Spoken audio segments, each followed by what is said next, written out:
Hello, আসসালামু আলাইকুম viewers, কেমন আছেন সবাই? আশা করি সবাই ভালো আছেন। সবাইকে সানমুন পিজন লফটে নতুন একটি ভিডিওতে স্বাগতম।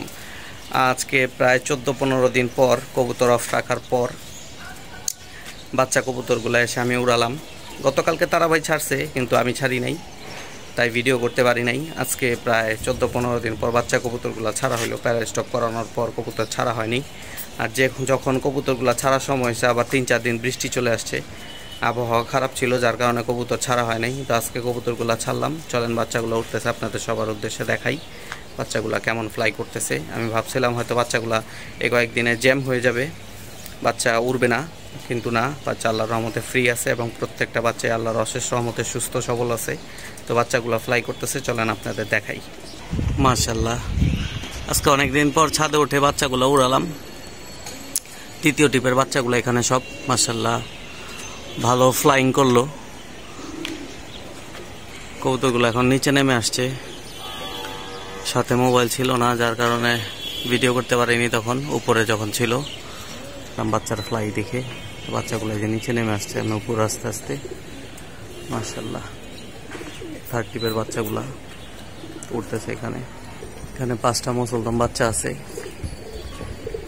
আর বাকিগুলা সব সবুজগুলা বাচ্চা।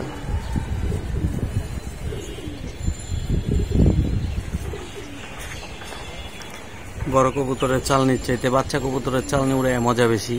এটা আসলে যারা বাচ্চা চালনি উড়ায় একমাত্র তারাই বলতে পারবে। মাশাআল্লাহ,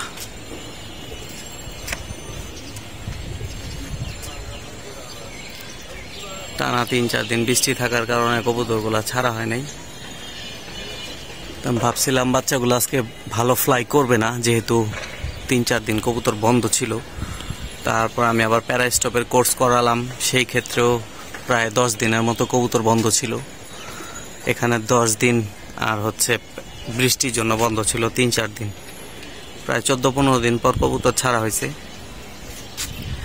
বাচ্চাগুলো আলহামদুলিল্লাহ মোটামুটি ফ্রি আছে। মাশাআল্লাহ, অনেক হাইট নিয়ে নিয়েছিল বাচ্চাগুলো এখন নেমে আসছে উপর থেকে। মাশাআল্লাহ, অনেকদিন পর ছাদ উঠলাম ভিডিও করতে। বাচ্চাগুলোরও ভিডিও অনেকদিন পর করা হলো। কিছু বাচ্চা মশার কামড়ে নষ্ট হয়েছে। আমার মশার জ্বালা যন্ত্রণা এবার অতিষ্ঠ হয়ে গেছি। এই বছর অনেক ক্ষতি করছে মশা আমার, যার কারণে বাচ্চা বেশি করতে পারি নাই। বিশেষ করে মুসলদমের উপরে বেশি চাপ গেছে এবার মশার। মুসলদম থেকে আমি ডিম চেলে বাচ্চা করছি, কিছু বাচ্চা হাত বতল করছি, আর এখানে আছে 5টা বাচ্চা, আর প্রায় 15-16টা বাচ্চা আমার নষ্ট হয়েছে মশার কামড়ে। সব বড় হওয়ার পর নষ্ট হয়ে গেছে। বাচ্চা হাড়ি থেকে আলাদা করব, সপ্তাহখানেক বাকি, এমন টাইমে মশা আইসা এমন বিধ্বস্তভাবে কামড়াকামড়ি করছে যে বাচ্চার টিকানোই সম্ভব হয়নি। মশার জ্বালা যন্ত্রণায় অনেক কবুতর নষ্ট হয়েছে। অনেক কিছু করছি, লাভ হয় নাই কোনো। যেগুলা টিকার ওগুলা টিকছে, আর যেগুলা টিকার না ওগুলা নষ্ট হয়ে গেছে, মারা গেছে। কিছু বাচ্চা জব করে ফেলছি, একদম খারাপ অবস্থায় ছিল। যদিও আমি কবুতর জব করি না, খাইও না, তারা ভাই দিয়ে দিছিলাম, তারা ভাই জব করে নিয়ে গেছে। মাশাআল্লাহ,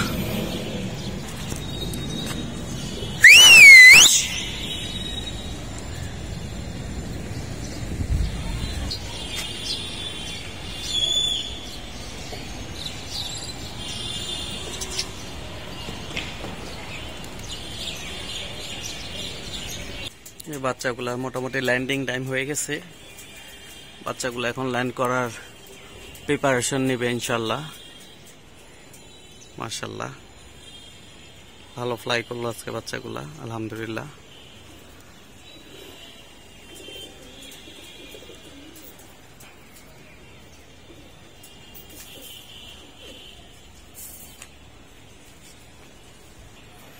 এই যে ছোট একটা বাচ্চা মাত্র বসলো, এই বাচ্চাটা নতুন। এই বাচ্চাটার গড়ার একটা বাচ্চা থাকে, নতুন ঢুকাইছি। সবচেয়ে ছোট বাচ্চা এটা, আর গড়াটা এটা মাত্র 2 পরে আসছে, আবার উঠে গেছে। এইখানে আমার প্রথম টিপ এবং দ্বিতীয় টিপের যে বাচ্চাগুলা এইখানে নরমাদির সাথে আলাদা করে দিছি। এখানে প্রায় 73-74টার মতো কবুতর আছে নরমাদি মিলায়। নরমাদি মিলায় 73-74 পিস কবুতর আছে। এগুলা সব শীতে এক চাকলায় ফ্লাই করবে ইনশাল্লাহ। আর এখানে আমার অল্প কিছু ব্রিডিং নর আছে, এখানে 12টার মতো আমার ব্রিডিং নর আছে মাশাল্লাহ। এগুলার বাচ্চা কাচ্চাই এখানে ফ্লাই করতেছে। আর এখানে প্রায় 9টার মতো ব্রিডিং মাদি আছে আমার পরকাটা অল্প কিছু। এই অল্প কিছু কবুতরই আমার ব্রিডিংয়ে যায়। আর এখান থেকে 2-4-5টা নর, 2-4-5টা মাদি আমার ব্রিডিংয়ে ঢুকে, যেগুলো আমার বিগত দিনের টুর্নামেন্ট খেলা, পাল্লা করা এবং বাজিতে আসা কবুতর মাশাল্লাহ। সবাই দোয়া করবেন আমার কবুতরগুলোর জন্য, যাতে কবুতরগুলা সুস্থ সবলভাবে থাকে এবং ইনশাল্লাহ এই বছর আল্লাহ যদি হায়াতে রাখে আমাকে এবং কবুতর সব সুস্থ সবল থাকে, আল্লাহর অশেষ রহমতে 50-55 পিস নিয়ে পাল্লায় বের হব। এবং কিভাবে পাল্লা করি, কিভাবে কোথা থেকে পাল্লা করি, কতটুক দূরত্ব নিয়ে পাল্লা করব ইনশাল্লাহ সবই দেখাবো আপনাদের উদ্দেশ্যে। দোয়া রাখবেন সবাই আমার জন্য এবং আমার কবুতরগুলোর জন্য, যাতে আমি কবুতরগুলো দিয়ে ভালো কিছু করতে পারি। সম্মান দেওয়ার মালিক আল্লাহ, আল্লাহ যদি চায় ইনশাল্লাহ ভালো কিছু হবে এবার। আর এখানে যেই বাচ্চাগুলা ফ্লাই করতেছে, এই বাচ্চাগুলা 5-6 পরে আছে। এই যে বাচ্চাগুলা, এগুলা বাচ্চা সব 5-6 পরে আছে। 24টার রকম বাচ্চা আছে এখানে ফ্লাই করতেছে। তো আল্লাহ যদি চায় যে পাল্লা সম্পূর্ণ আমি যতটুকু চাচ্ছি, যেভাবে চাচ্ছি ওভাবে যদি আমি কমপ্লিট করতে পারি ইনশাল্লাহ, শীতে যখন কবুতরগুলা পাল্লায় যাবে তখন এই ছোট বাচ্চাগুলাই আকাশে ফ্লাই করবে, রানিং থাকবে, বাসা থেকে উঠবে এবং এখান থেকে কবুতর যাবে পাল্লাতে। এখান থেকে মেবি 20টার মতো কবুতর আর কি থাকবে ধাপড়িতে, কারণ সব তো আর পাল্লায় বের করলে হবে না। কিছু আমার ব্রিডিং কবুতর আছে, এই কবুতরগুলো আটকায় দিব, যেগুলো আমার বিগত দিনের রেজাল্ট করা, পাল্লা করা এবং বাজিতে খেলা কবুতর আছে এখানে কিছু আমার অল্প সংখ্যক। এই কবুতরগুলো আমি এবছর পাল্লা দিব না, যেগুলা নতুন বাচ্চা করছি এবং যেগুলা আমার মূলত বাচ্চাগুলাও আমার পাল্লা করা ছিল। এখানে ম্যাক্সিমাম বাচ্চা আমার পাল্লা করা, 4-5 পর থাকতে আমি বাচ্চাগুলা পাল্লা করছি। অনেকে আমার ভিডিও যারা আগে দেখছেন, এই যে বাচ্চাগুলো বসে গেতেছে, দেখাই আপনাদের সবার উদ্দেশ্যে। এই যে একটা করা বাচ্চা বসলো এবং একটা ছোট বাচ্চারা, এই 2টা বাচ্চাই আর কি লাস্ট টিপের বাচ্চা। লাস্ট টিপ বলতে একদম শেষে বের হয়েছে বাচ্চাগুলা, তাই এই বাচ্চা 2টা একদম শেষে ফিটিং করলাম। তারপর আলহামদুলিল্লাহ মোটামুটি ফিটিং হয়ে গেছে। বাচ্চা যখন নেমে আসে তখন এই 2টা ওটার সাথে চাকের সাথে দিয়ে দিই। এই যে মাশাল্লাহ বাচ্চাগুলো বসতেছে মাশাল্লাহ। এখানে একটা বাচ্চা বসতেছে মাশাল্লাহ মাশাল্লাহ। যে বাচ্চাগুলো বসলো, আর কি উঠতেছে না, সবগুলো বাচ্চাই বসে গেছে। আসেন আপনাদের সবাইকে বাচ্চাগুলো দেখাই মাশাল্লাহ। এই বাচ্চাগুলো এতক্ষণ ফ্লাইং করছে, জুম করে দেখাই আপনাদের সবার উদ্দেশ্যে মাশাল্লাহ মাশাল্লাহ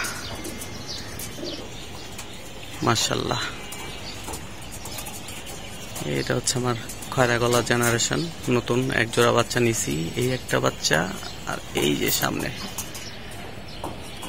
এই যে 2টা বাচ্চা একসাথেই বসে আছে, এই যে এই 2টা মাশাল্লাহ জোড়া বাচ্চা। এই হচ্ছে আমার 3rd টিপের বাচ্চাগুলা। সবাই দোয়া করবেন বাচ্চাগুলার জন্য। এই বাচ্চাগুলা শীতে মোটামুটি ইনশাল্লাহ 2nd টিপে যে বাচ্চাগুলা ছাড়বো, এই বাচ্চাগুলো আকাশ দাপিয়ে বেড়াবে আল্লাহর অশেষ রহমতে, আল্লাহ যদি চায়। সবাই দোয়া করবেন বাচ্চাগুলোর জন্য এবং আমার কবুতরগুলোর জন্য সবাই দোয়া করবেন। এবং বর্তমানে কবুতর নিয়ে যেই রেশারেশি দেখতেছি, এগুলো আসলে ঠিক না। যার যার কবুতর তার কাছে লাখ টাকা দাম। আর কবুতর কিনতে পাগল বেচতে ছাগল, এটা দুনিয়ার নিয়মই। এটা কবুতরদের দিয়ে না, শুধু যে কোনো জিনিস, আপনি গরু কিনেন, ছাগল কিনেন, হাঁস কিনেন, মুরগি কিনেন, যে কোনো জিনিসই কিনতে পাগল মানুষ, বেচতে ছাগল। তো কি দিয়ে কিনলেন, কি দিয়ে বিক্রি করলেন, কার কবুতর দিয়ে কি করলেন, কার কবুতর দিয়ে কি করতে পারলেন না, এটা মুখ্য বিষয় না। আপনি নিজে কতটুক পারেন, আপনি নিজে কতটুক জানেন, এটাই হচ্ছে সবচেয়ে বড় বিষয়। যারা নতুনরা আছেন তারা বড়দের জিজ্ঞেস করবেন, সিনিয়রদের জিজ্ঞেস করবেন, জানবেন, বুঝবেন। কবুতরের বিষয়ে জানার কোনো শেষ নাই। যত জানেন আরও কিছু জানার লক্ষ্য রাখতে হবে ভিতরে, কারণ কবুতরের বিষয়ে অনেকে অনেক কিছু জানে, অনেকে অনেক কিছুই জানে না। আবার যারা জানে তারাও অনেক কিছু জানে না। তো অনেক সময় দেখা যায় সিনিয়ররাও ছোটদের কাছ থেকে অনেক কিছু শেখে, আবার অনেক সময় জুনিয়ররা সিনিয়রদের কাছ থেকে অনেক কিছু শেখে। তো কবুতর নিয়ে আসলে অহংকার বড়াই করা ঠিক না। অহংকার পতনের মূল।